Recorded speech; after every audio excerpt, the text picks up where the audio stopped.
welcome back to my podcast. Um, I'm not feeling well today. Aku masuk angin.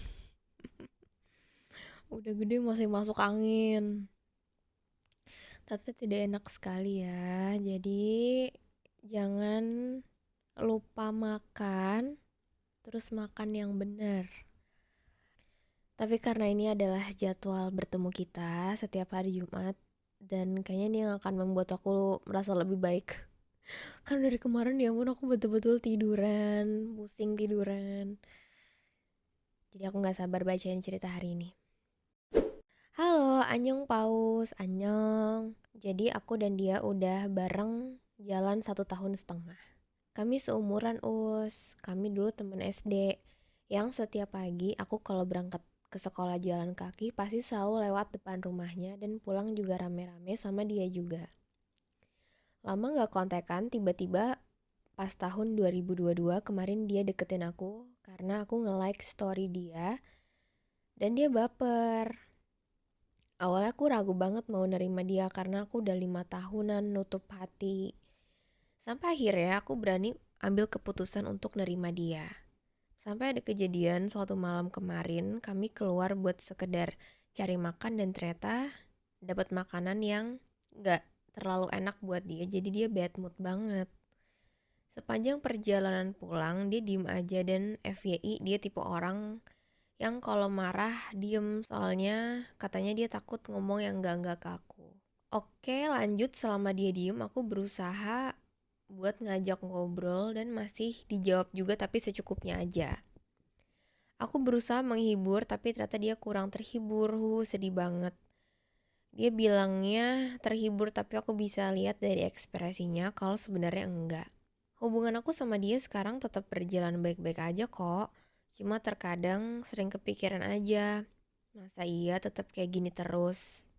Udah pernah dikomunikasiin tapi ya ada perubahan meskipun gak banyak. Kalau kata Nadine Amiza sih, kau memang manusia sedikit kata, bolehkah aku yang berbicara? Dan pernah juga dia bilang kalau semakin kesini dia semakin gengsi ke aku, gak kayak waktu PDKT atau awal-awal pacaran dulu. Padahal belakangan ini aku lagi merasa jatuh sejatuh-jatuhnya ke dia. Bener ya kata orang, kalau cintanya cowok tuh lebih besar waktu PDKT dan waktu udah pacaran bakal berkurang. Oh, emang iya? Takut. Gara-gara itu aku jadi berpikir kalau dia bisa jadi obatku, tapi aku belum tentu bisa jadi obatnya. Oh, sedih. Sekian, terima kasih banyak Paus. Terima kasih kembali.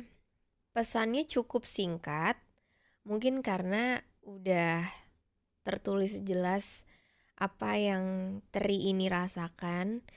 Kayaknya kalau yang aku tangkap tuh hubungannya kayak tidak bercahaya waktu awal-awal, ya gak sih?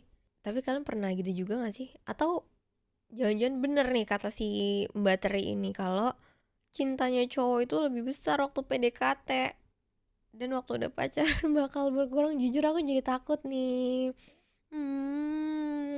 Padahal jomblo. Tapi gak apa ya, walaupun jomblo yang penting kita udah tahu takutnya duluan. But anyway, kayaknya gitu sih. Kayaknya mungkin sebuah hubungan yang kehilangan sparks atau kayak dulunya tuh kita warna-warni banget, sekarang kok jadi kayak tinggal satu warna ya. Kemana warna-warna itu gitu. Step pertama yang harus banget dilakuin adalah tanya ke dia sih. Menurut aku relationship yang sehat, healthy relationship itu kalau kamu udah gak enak untuk nanya hal kayak gini ke dia, kayak kita tuh kenapa ya, kamu ngerasa gak sih kita berubah, kamu ngerasa gak sih kamu gak se-excited dulu kalau sama aku, dari cara kamu chat aku, teleponan sama aku, atau kayak jalan-jalan sama aku, kamu tuh udah gak se-excited dulu gitu. Percakapan-percakapan yang mungkin gak menyenangkan, yang juga gak nyaman, tapi itu penting loh. Karena healthy relationship itu bukan berarti di dalamnya kita gak ada adu pendapat, gak ada marah-marah, gak ada ngambek. Itu pasti ada, justru karena kita udah sama-sama ngerasa punya emosi di level yang sama, kita ngerasa wajar dan ya sah-sah aja untuk disampaikan. Itu akan selalu jadi impian tiap orang gak sih? Untuk punya hubungan yang sehat di mana di dalamnya kita bisa didengarkan dan mendengarkan. Jadi kalau ke situ aja belum bisa, agak sulit untuk ngomongin step-step berikutnya gitu. Karena menurut aku hubungan itu, relationship kita terhadap orang yang kita sayang tuh kayak sebuah ruangan. Kayak ruangan aku ini nih. Ini sebetulnya ada 4 lampu. 4 lampu di pojok-pojok ruangan ini. Terus somehow ada kalanya satu lampunya mati atau konslet atau jadi kayak lebih redup dari lampu lainnya. Tapi kita selalu punya pilihan untuk memperbaiki lampu yang emang udah waktunya ganti atau mengorbankan semua lampu yang gak kenapa-kenapa. Maksud aku, dalam jalin cerita dengan orang lain pasti gak 100% mulus. Pasti gak 100% kayak fairy tale yang hidup bahagia selamanya. Pasti kita ada sebel-sebelnya, pasti ada marah-marahnya, ngambek-ngambeknya. Karena kayak, ya pasti setiap harinya kita akan semakin kenal dia gak sih? Maksudnya, oke, di awal aku jatuh cinta sama kamu karena sifat kamu. Terus ternyata makin banyak sifat-sifat dia yang ternyata waktu kita udah kenal tuh kita nggak, kayak gue nggak cocok dengan sifat ini, atau gue kayaknya kurang oke, gue kayaknya kurang bisa menoleransi sifat dia yang ini. Karena healthy relationship berarti menerima apa yang tidak kita suka karena lebih banyak yang kita suka dari dia. Paham gak? Misalkan dari 10 masakan yang dia bisa, 2-nya ada yang kita gak suka banget, yang kita tuh sama sekali gak bisa nyicip, kita gak suka gitu. Tapi karena ada 8 yang kita suka gitu dari dia, jadi itu menutupi gitu. Tapi kalau ternyata satu sifat dia itu terasa lebih besar, lebih dominan gitu, kayak kamu ngerasa wah ternyata gak bisa, ya kamu juga harus bilang sama dia. Jadi bukan tiba-tiba kabur, bukan tiba-tiba pergi dari ceritanya, karena itu gak fair. Karena kita juga gak pernah benar-benar tahu isi pikiran dia, dan itu yang perlu kita cari jawabannya, paham gak sih? Kayak kamu sebenarnya kenapa, ada apa gitu. Itu kita harus denger jawabannya langsung dari dia sih. Tapi kalau ternyata udah ada banyak diskusi, tapi ternyata kok nggak ketemu nih titik tengahnya, ya udah. Mungkin cara terbaik untuk terus menyayanginya adalah dengan membiarkannya. Kalau dia nggak mau mengusahakanmu sebagaimana kamu berusaha mati-matian untuk bisa menyalakan kembali ruang itu, biarkan. Let him be. Kalau dia pada akhirnya tetap mau sesukanya sendiri dan gak mau dengerin kamu, biarkan.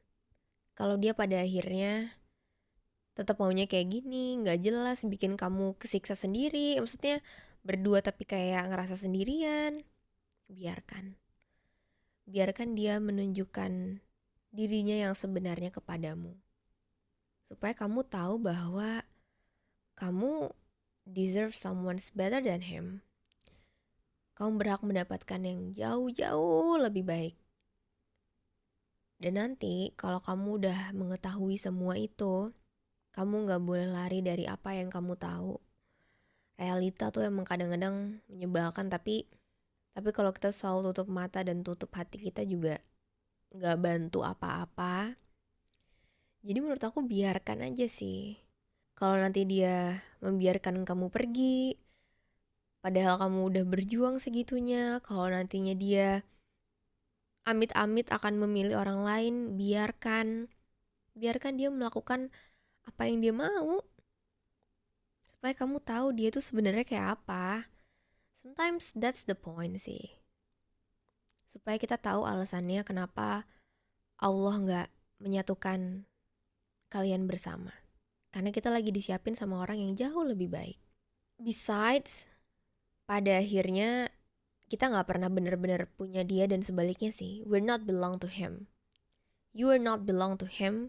Dan sebaliknya, because you belong to yourself, kamu adalah milik dirimu sendiri, kepunyaan dirimu sendiri. Jadi di luar itu bukan kendali kamu lagi. Jadi jangan pernah menyalahkan diri sendiri karena kayak gue kehilangan dia, gue nggak bisa berusaha supaya dia bisa suka lagi sama gue seperti dulu. No girl, itu rugi di dia.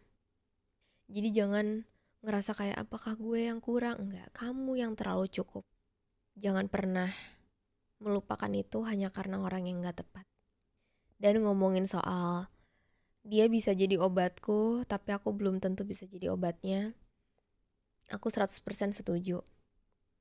Karena kita gak bisa jadi obat buat orang lain, dan orang lain gak boleh jadi obat buat kita. Itu cara kerja yang harus kita terapin ke diri kita sendiri. Jadi obat yang kita punya itu untuk nyembuhin diri kita sendiri. Karena sembuh itu tanggung jawab masing-masing, bukan satu sama lain. Kita yang bertanggung jawab atas sembuh kita, walaupun lukanya dari orang lain.